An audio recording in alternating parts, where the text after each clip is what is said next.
जय हिंद दोस्तों, वंदे मातरम। देखिए, ये बात सच है कि भारतीय जनता पार्टी ने उम्मीद के मुताबिक तो प्रदर्शन नहीं किया है। 2014 और 2019 में जिस तरीके से इन लोगों को रिकॉर्ड वोट मिले थे, बहुमत में ये लोग आए थे, वैसा ये लोग कर नहीं पाए और वर्ल्ड मीडिया का रिएक्शन भी उसके ऊपर वैसा ही आ रहा है।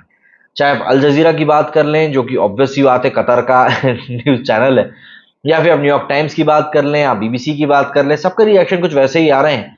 एंड इनके रिएक्शन आना बनते इसलिए है क्योंकि पिछले 10 सालों में मोदी जी की लीडरशिप में भारत ने दुनिया में अपना नाम बहुत जम के बजाया। जिस तरह की लीडरशिप भारत की हुई है, उस लीडरशिप में बहुत तरीके से इन लोगों ने काम किया और दुनिया के सामने अपना लोहा मनवाया।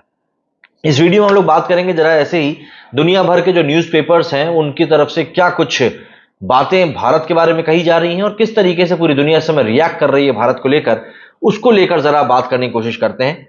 कुछ एक सोशल मीडिया के ऊपर जो पोस्ट आए हैं सामने, उनके बारे में हम बात करेंगे। जैसे कि सबसे पहले अगर हम बात करें तो न्यूयॉर्क टाइम्स ने लिखा है कि एग्जिट पोल्स में भारतीय जनता पार्टी की बड़ी जीत का अनुमान लगाया गया था। ऑब्वियस सी बात है, हमने खुद नहीं बात करी थी।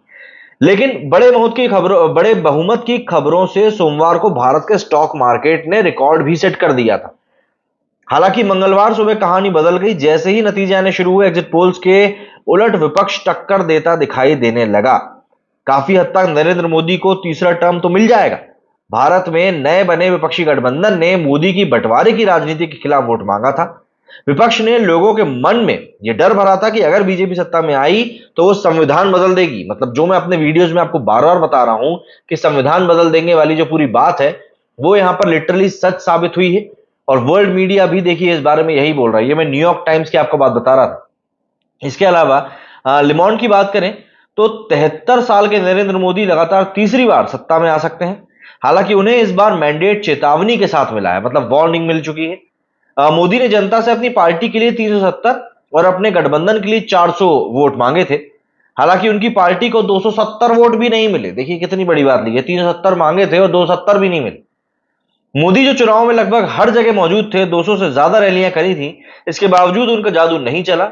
लिमॉन ने लिखा है कि मोदी इतनी सीटों के साथ संविधान में बदलाव तो नहीं कर सकते। देखिए यहां पर भी संविधान में बदलाव वाली बात है। इस बात ने, मैं बता रहा हूं आपको, बहुत लोगों का, यूपी में खासतौर पे बहुत लोगों का दिमाग में गलत चीजें भरी। और अरविंद केजरीवाल जी ने जेल से छूटने के बाद जो जमानत पर बाहर आए थे, उन्होंने इस चीज को लेकर वाकई में काफी बातें कही थी और देखिए यहां पर पत्ता बैठ भी गया। सीएनएन की बात करें तो इन्होंने लिखा है कि आखिर अब इंडिया को लीड कौन करेगा, हु विल लीड इंडिया। ये लिखते हैं कि दुनिया के सबसे बड़े चुनाव में वोटों की गिनती जारी है। नरेंद्र मोदी की भारतीय जनता पार्टी लीड कर रही है, लेकिन विपक्षी पार्टी कांग्रेस कड़ी टक्कर दे रही है। सीएनएन ने लिखा कि भारत के सबसे पॉपुलर लेकिन कंट्रोवर्शियल नेता को तीसरे टर्म का इंतजार है। मोदी ने दुनिया के सबसे ज्यादा आबादी वाले देश में लगातार तीसरी बार चुनाव जीतने के लिए कैंपेन में इस्लाम विरोधी भाषा का भी इस्तेमाल किया था। कई जगहों पर मोदी जी ने, देखिए, इस बात को लेकर कहा तो था, ये बात तो समझनी पड़ेगी। और बांग्लादेश के अखबारों ने लिखा कि ममता बनर्जी ने फिर से दी मोदी को मात। मतलब बांग्लादेश के लिए तो वेस्ट बंगाल ही पूरा भारत है। अब देखिए, खुद ही बांग्लादेश इतनू सा है तो उसके लिए तो ऑब्वियस सी बात है, भारत की बात करना तो बहुत बड़ी हो जाएगी। मतलब बांग्लादेश का जो अखबार है द डेली स्टार, उसने लिखा कि ऐसा लगता है कि इस बार कमजोर बीजेपी की सरकार बनेगी। भारतीय शेयर बाजार को पीएम मोदी की भारी जीत की उम्मीद थी, लेकिन शुरुआती परिणामों ने उसको डरा दिया और यही वजह है कि शेयर बाजार में बहुत भयंकर गिरावट देखने के लिए मिली। देखिए 31 लाख करोड़ रुपए डूबे हैं कल भारत के शेयर बाजार में निवेशकों के।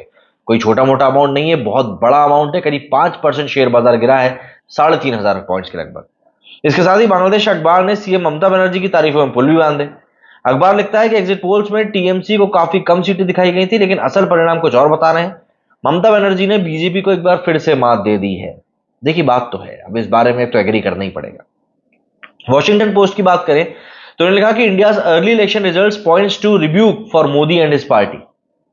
लिखते हैं कि भारतीय आम चुनाव में आए शुरुआती रुझानों से लगता है कि भारत के मतदाताओं ने नरेंद्र मोदी की लीडरशिप को नकार दिया है। ये नतीजे नरेंद्र मोदी की अप्रत्याशित हार की तरफ इशारा कर रहे हैं। नरेंद्र मोदी 23 साल के पॉलिटिकल करियर में कोई चुनाव नहीं हारे थे। इस बार उन्हें बहुमत नहीं मिला है। उन्हें सरकार बनाने के लिए गठबंधन की जरूरत पड़ेगी। भाई विदेश में भी बातें यही चल रही हैं जो हमारे यहाँ चल रही हैं। अल जजीरा, ये मेरा जो है भैया फेवरेट है। Opposition breathing down BJP is neck. मतलब सीधी सी बात है, बीजेपी जो है भाई खतरे में है। ये लिखते हैं कि पीएम मोदी की बीजेपी और एनडीए गठबंधन आगे चल रहा है। चुनौती देने के लिए बनाया गया गठबंधन इंडिया उन्हें कड़ी टक्कर दे रहा है। कांग्रेस ने उम्मीद से बेहतर ही काम किया है। जो नतीजे आए हैं उनमें एक बहुत बड़ा मैसेज भी छुपा है। वो ये है कि मोदी फिर से सत्ता में आने के बाद भी अपनी कितनी भी पीठ थपथपा ले, लेकिन वो बेरोजगारी और महंगाई के मुद्दे को छिपा नहीं सकते। मोदी को जरूरत है कि वो इन मुद्दों पर कुछ करें। अभी तक उन्होंने पुरानी सरकारों पर दोष मढ़ा है, लेकिन अब लोग उनसे जवाब मांग रहे हैं। बीबीसी ने लिखा कि early India election countdown shows Modi lead narrowing, कम होती जा रही है जीत की मार्जिन। नतीजे तय, बीबीसी ने लिखा है ये कि भाई नतीजे तय करेंगे कि नरेंद्र मोदी को तीसरा कार्यकाल मिलेगा या नहीं। वो लगातार सबसे ज्यादा वक्त तक भारत के प्रधानमंत्री चुने जाने वाले जवाहरलाल नेहरू के रिकॉर्ड को तोड़ पाएंगे या नहीं। बीबीसी ने मोदी के चुनावी कैंपेन पर भी कमेंट किया। उसने लिखा कि शुरुआत में माना जा रहा था कि भाजपा लोगों के लिए काम, हिंदू राष्ट्रवाद, नेशनल सिक्योरिटी और मोदी की करिश्माई पर्सनालिटी पर वोट मांगेगी। हालांकि चुनाव शुरू होने के कुछ ही समय बाद मोदी की कैंपेनिंग बंटवारे वाली दिखने लगी और इसे लेकर सवाल खड़े हुए। राइटर्स ने इसको लेकर लिखा कि शुरुआती रुझान में पीएम मोदी की पार्टी और उनका गठबंधन आगे दिख रहा है। उम्मीद के उलट नतीजों की वजह से बाजार परेशान होकर लगातार गिरता जा रहा है। डॉन, ये पाकिस्तान का एक बहुत बड़ा अखबार है, इन्होंने लिखा कि डॉन ने लिखा कि जावेद नकवी, इनके बड़े पत्रकार हैं, वे लिखते हैं कि आज का चुनावी परिणाम ये तय कर रहा है कि भारत का लोकतंत्र में कितना यकीन है। उन्होंने आगे लिखा कि चुनाव प्रचार के दौरान पीएम मोदी ने मुसलमानों पर कई बार हमले किए। उन्होंने मुस्लिमों को घुसपैठिया बताया और 80% हिंदुओं को डेमोग्राफिक डर दिखाया। उन्होंने दावा किया कि मुस्लिमों की नजर हिंदू महिलाओं के मंगलसूत्र और हिंदुओं के रोजगार पर है। उन्होंने कांग्रेस के मैनिफेस्टो को मुस्लिम लीग का डॉक्यूमेंट तक बता दिया। ये सब चीजें कहीं ना कहीं मोदी जी के खिलाफ ही गई हैं। अमेरिका की वॉल स्ट्रीट ने भी लिखा है यहाँ पर, उन्होंने लिखा कि शुरुआती रुझानों में उन्हें उम्मीद के मुताबिक नतीजे नहीं मिले हैं। वॉल स्ट्रीट जर्नल ने लिखा कि मोदी और उनकी हिंदू राष्ट्रवादी पार्टी को विपक्ष ने एक बड़ा झटका दिया है। देखिए, ये सब बातें वाकई में सही हैं, इसमें कोई गलत बात नहीं लिखी। मोदी जी देखिए सरकार अपनी बना रहे हैं, वो वापस प्रधानमंत्री की शपथ भी ले लेंगे, लेकिन देखिए वो उतने ताकतवर नहीं हो पाएंगे, उतनी पावर उनके पास नहीं रहेगी। जोड़ तोड़ की सरकार उनकी रहेगी, तो ऑब्वियस सी बात है बिना पूछे वो डिसीजन भी नहीं ले पाएंगे।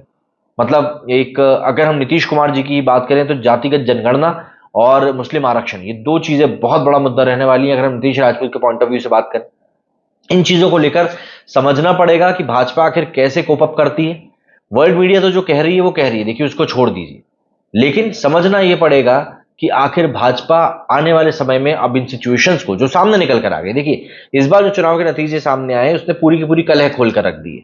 यूपी में योगी आदित्यनाथ के साथ जो हुआ, उनका जो सलाह मशवरा नहीं लिया गया, उनके टिकट्स काटे गए, उनको अलग थलग रखा गया, वो वाला मुद्दा हो, या फिर अग्निवीर योजना के कारण जो युवाओं में गुस्सा हो, पेपर लीक होना, पेपर कैंसिल होना, 3 कृषि कानून जो आए थे उसके कारण हरियाणा पंजाब में जो नाराजगी थी, पंजाब में तो चलिए छोड़ दीजिए, लेकिन हरियाणा में, ये सब चीजें कहीं ना कहीं बताती हैं कि भाजपा को ग्राउंड लेवल पर अब दोबारा जाकर काम करना पड़ेगा, प्लस आरएसएस को अपने साथ में लेकर चलना पड़ेगा। पिछले कुछ समय से ये भी एक चीज ऐसी लग रही थी कि आरएसएस का साथ कहीं ना कहीं अब छूटता जा रहा है, पर अब इन सब चीजों को बदलने का समय आ गया है। क्या कहेंगे आप लोग इस बारे में? कमेंट करके जरूर बताइएगा। मेरे इस वीडियो फिलहाल इतना ही। जय हिंद, जय भारत।